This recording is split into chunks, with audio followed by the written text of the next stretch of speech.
My speech on my phone. The whole problem is I could not read it. So Connor and I, old-fashioned, we go back to paper. His was laminated. But before we start, there's a little minor housekeeping issue that we need to clarify. Last Thursday night, there was a complaint made. Apparently, the people who were next to the bridal suite made a complaint at midnight. There was a lot of noise coming out of that suite. No, it wasn't that kind of a noise. It was a celebration noise, and they got a little rowdy. So a complaint was filed, and apparently somebody came and kind of quieted them down. The noise continued, but it wasn't as loud. So we made peace. And then this morning, I found out who made that complaint. It was your Aunt Ella. Aunt Ella did not know that they were right next to the bridal suite. And they had an excursion. They had to wake up at 4 o'clock in the morning. So Ella was so embarrassed to find out that they just complained about the bride and the groom. So she heartfeltly apologized. So Aunt Ella, if you would like to stand and be recognized.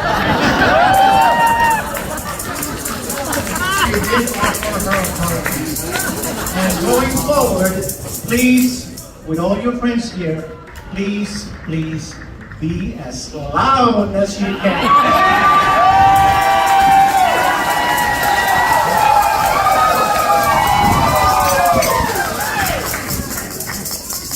Okay, so this is the beginning of my speech. Some of you may not know me, but it's pretty obvious that I am the father of the bride. Greg, last night at the reception dinner, rehearsal dinner, delivered a very beautiful and touching speech about his son Collin. And by default, between Greg and I, I'm the only one left standing, so I gotta be the father of the bride. So my name is Oscar, or in the land where I was born, it's pronounced as Oscar. He did very, very well. But that's not what they call me. They call me by my nickname, Pocho. I don't know where that came from, but I was told that means chubby. So there might be some resemblance there. But my wife has many other names for me, which we shall not go into at this time. I get confused too with all these names, but I promise you that I don't have multiple personalities. I do have to be careful in what I say tonight because there are several doctors here in the audience, and one of them happens to be a psychiatrist. I don't want to go there. Cherilyn gave me a stern warning yesterday to keep my speech under 2 minutes and not go off script. So, yes, Steve. But tonight, in this absolutely and wonderful and unforgettable evening, I am simply Papa to Cherilyn and now to Collin. And I couldn't be more proud. Thank you everyone for being here. We are deeply touched. We all rearranged our schedule and traveled far. Some had to cross the Pacific and endured 19 hours of flight time just to be here tonight. Seeing all the people who love and support the two of you gathered in one place means more than words can say. So my dear Cherilyn, by the way, she has multiple names as well, but that's for another night. My wife Myrna and I had already had 2 wonderful boys, and Myrna was praying that the good Lord would bless us with 1 more, and for a girl, and that's what we were hoping for. And there she is. September 8, 1997. At that time, I worked for a French bank in New York City, and I was in a meeting when my beeper, I don't know, some of you may not know what a beeper is, but my beeper went off. The callback number was 911. So I knew exactly what that meant. It meant that Myrna wanted me to come home immediately. And she said that she's coming. We knew it was a girl, so said, she's coming. Come home now. And it takes about 20 to 30 minutes to get home if I am lucky and avoid traffic. So I asked her to call the ambulance, and she said, no, I want you here.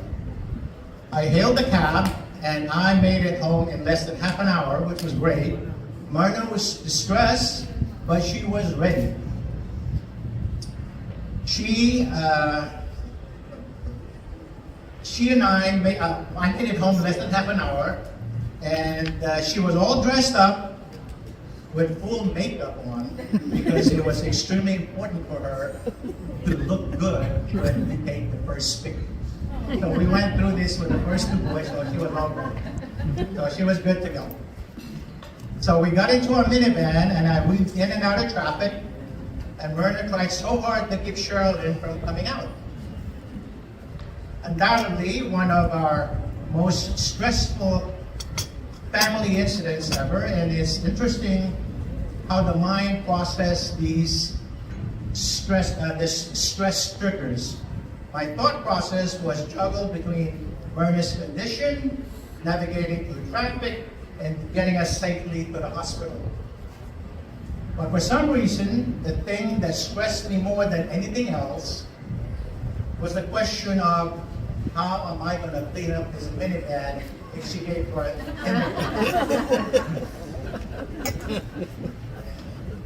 It was going to be a big mess, and that mental image just bugged me out. One day, maybe I may have to go on therapy for this, but I believe there's also a therapist in the audience here somewhere, so I may contact you before the evening is over. So I pulled over to the ER, asked for a gurney. The ER staff said, no time. Put her on a wheelchair and onto the ER table. The doctor comes out, puts on his gloves, and literally caught Cherilyn coming out. Wow. So baby comes out, check. Myrna's makeup looks good.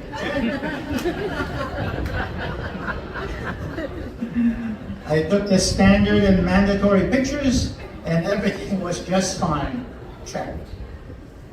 And finally, I was able to have a big sigh of relief that I don't have to clean up the car. So that was my main stress. But to make the long story short, this is how we met Cheryl. Very dramatic. Since that time, she has taken over our lives completely. She is very determined, smart, and strong-willed, and yet extremely loving and compassionate. She can handle her two brothers with her eyelashes tied, one of her eyelashes tied behind her back. No problem there. And now, 28 years later, as Dobby would say in Harry Potter, the two boys over there, you're free!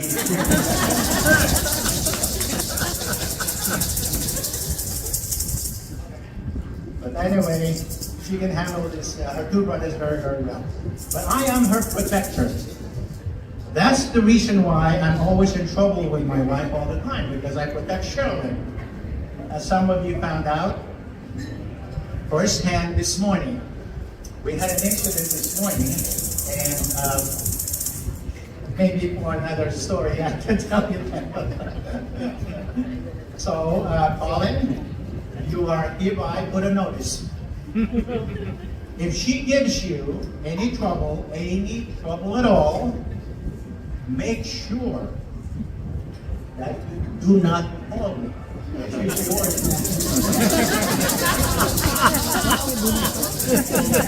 such a bittersweet moment for me and my wife, as any dads here can attest to, our daughters is our little princess, and I have avoided thinking about that, about this moment, in a very selfish way.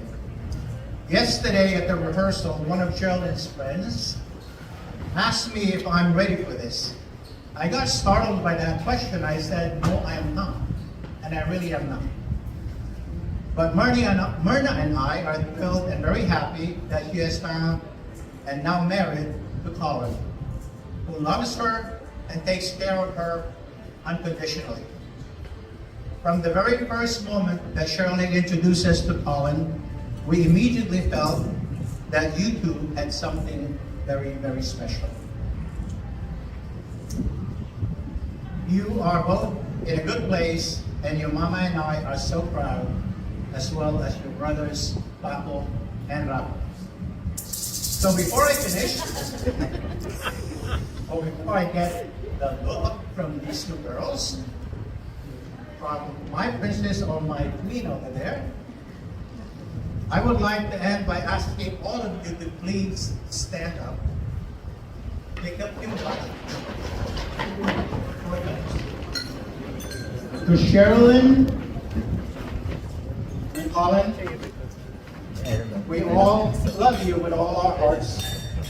And as witness to your devotion to one another, may the good Lord bless you as you face one of the most wonderful experiences that you're about to embark. Never stop loving each other, and we look forward to hearing about your life and your future adventures ahead. And one last thing, if I may. We know that you pulled some strings to get us an upgrade in our room. And we thank you for that. Your mama and I, and with Greg and Kathy's permission, we would like to request for another upgrade.